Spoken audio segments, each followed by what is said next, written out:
எழுத்தாளர் அந்த வரிசையில் மறைந்த இந்திரா சௌந்தரராஜன் சார்பாக அவருடைய குடும்பத்திலிருந்து ஒருவர் வந்து பெற்றுக்கொள்வார். அவர்களுடைய ஏவிபி.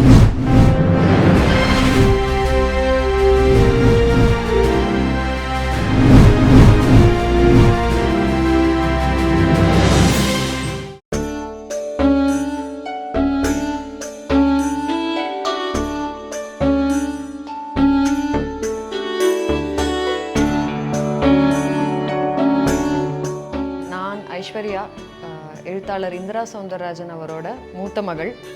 நான் ஸ்ரீநிதி, அவரோட இளைய மகள்.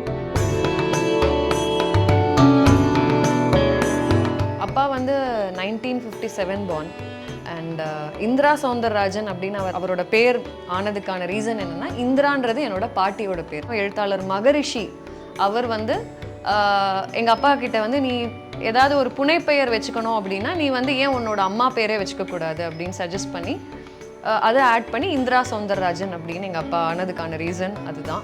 எனக்கு தெரிஞ்சு என்னோட நாலேஜில் எங்கள் அப்பா வந்து எங்கள் ஃபேமிலியில் 4வது எழுத்தாளர்.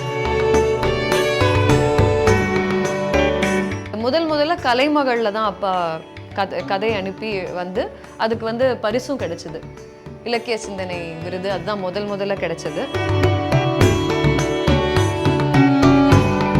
இது வரைக்கும் தான் எழுதின அனைத்து கதைகள், சிறுகதைகள், தொடர்கள், படங்கள் என்னெல்லாம் அவர் ஒர்க் பண்ணியிருக்காரோ அது எல்லாமே டாக்குமெண்ட் பண்ணி வச்சுருந்தாரு. ஸோ மோர் தேன் எனக்கு தெரிஞ்சு அவர் டாக்குமெண்ட் பண்ண வரைக்கும் he has attended more than 800 stages பேசியிருக்காரு, மேடை பேச்சுகள் பேசியிருக்காரு.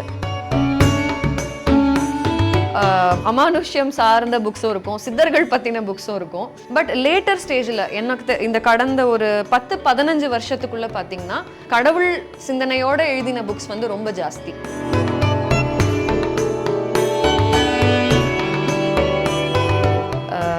எங்கள் அப்பாவையும் கரெக்டாக ஞாபகம் வச்சு அவரோட ஒர்க்ஸை வந்து அங்கீகரித்து இந்த மாதிரி ஒரு அவார்ட் கொடுக்கறதுக்கு வந்து நான் தாரா ஃபவுண்டேஷன் அண்ட் டீமை நான் ரொம்ப தேங்க் பண்ணுறேன்.